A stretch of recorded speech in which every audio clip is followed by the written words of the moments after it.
ओम शांति to all the beautiful souls.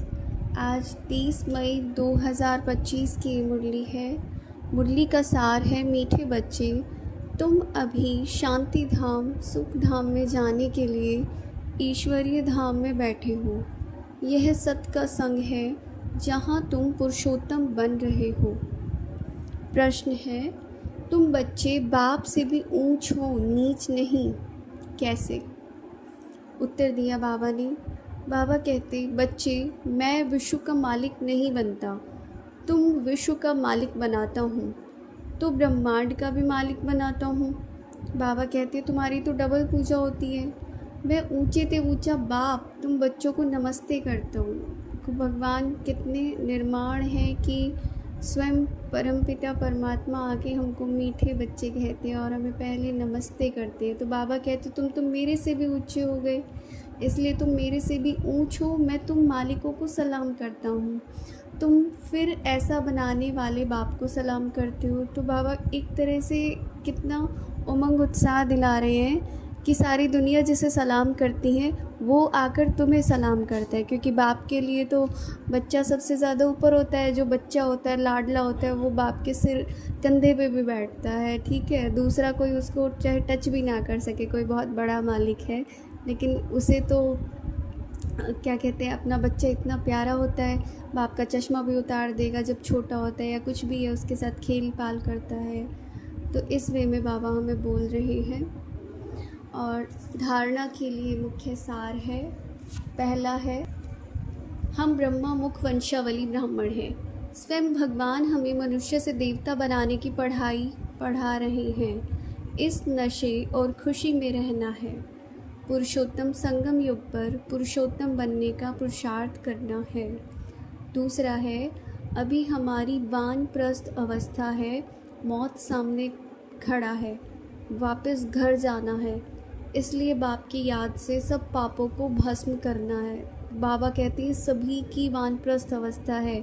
वानप्रस्थ अवस्था किसे कहा जाता है? 60 साल की आयु से ऊपर की अवस्था, जिसमें लोग ये समझते हैं कि अभी हमें भगवान का नाम ले लेना चाहिए, बुद्धि को भगवान में लगाए, भक्ति करे, जप करे, तप करे। लेकिन कायदे से देखा जाए, क्या आज के टाइम में किसी की भी मृत्यु का समय निश्चित है? एक छोटे से बच्चे की भी मृत्यु हो जाती है।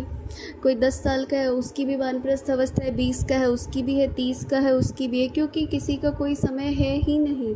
सबकी मृत्यु अकाले है। और इस अकाले मृत्यु में भी अगर तुमने अपने पापों को भस्म नहीं किया, क्या पता तुम्हारी कल ही मृत्यु लिखी हो, तो अगर पापों को भस्म नहीं किया तो भोगना पड़ेगा, और भोगना यानी सजाएं हैं। तो बाबा ने कहा है, अगर वापस घर जाना है तो याद से ही तुम पहले ही अपने पापों को भस्म कर लो, ताकि तुम्हें सजाएं ना भोगनी पड़े। तो सबकी वानप्रस्थ अवस्था है। ऐसा नहीं है कोई सोचे कि हम बूढ़े होंगे तो हमारी वानप्रस्थ अवस्था है, किसी की कोई गारंटी नहीं है। वरदान है आज का, सब आत्माएं बाप का वरदानी हाथ अपने सिर पर अनुभव करेंगे। बाबा हमें वरदान दे रहे हैं, नॉलेज रूपी चाबी द्वारा भाग्य का अखूट खजाना प्राप्त करने वाले माला माल भव। नॉलेज रूपी चाबी द्वारा भाग्य का अखूट खजाना प्राप्त करने वाले माला माल भव।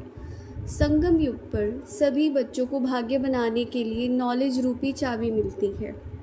अब वो डिपेंड करता है कौन कितनी नॉलेज धारण करके अपना भाग्य बनाता है। ये चाबी लगाओ और जितना चाहे उतना भाग्य का खजाना लो। चाबी मिली और माला माल बन गए। जो जितना माला माल बनते हैं उतनी खुशी स्वतः रहती है। ऐसे अनुभव होता है जैसे खुशी का झरना अखुट, यानी जो खुटता नहीं है, जो ख़त्म नहीं होता है, अविनाशी बहता ही रहता है। वे सर्व खजानों से भरपूर माला माल दिखाई देते हैं। उनके पास किसी भी प्रकार की अप्राप्ति नहीं रहती। स्लोगन है, बाप से कनेक्शन ठीक रखो तो सर्व शक्तियों की करंट आती रहेगी। बात वही है ना कि तुम कनेक्शन से सही तरह से कनेक्ट हो तो ही तुम्हारे अंदर करंट जो है फ़्लो करेगा। अगर स्विच बोर्ड में अगर हमने तार ठीक से ही नहीं लगाया, स्विच ठीक से नहीं लगाया, तो करंट कहाँ से आएगा? तो उसको ठीक रखना है अगर बाप से सर्व शक्तियाँ लेनी है तो। अव्यक्त इशारा है, रूहानी रॉयल्टी और प्योरिटी की पर्सनालिटी धारण करो। जितनी पवित्रता है उतनी ब्राह्मण जीवन की पर्सनालिटी है। अगर पवित्रता कम तो पर्सनालिटी कम। ये प्योरिटी की पर्सनालिटी सेवा में भी सहज सफलता दिलाती है।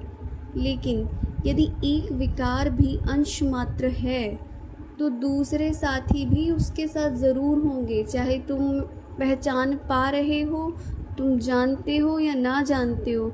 अगर कोई कहे कि काम विकार है लेकिन क्रोध नहीं है तो वो भी झूठ हो गया। कहीं ना कहीं क्रोध होगा, तुम पकड़ नहीं पा रहे हो। अगर काम है तो क्रोध भी है, और क्रोध है तो लोभ भी है। फिर पांचों ही इस तरह से एक दूसरे से जुड़े हुए हैं।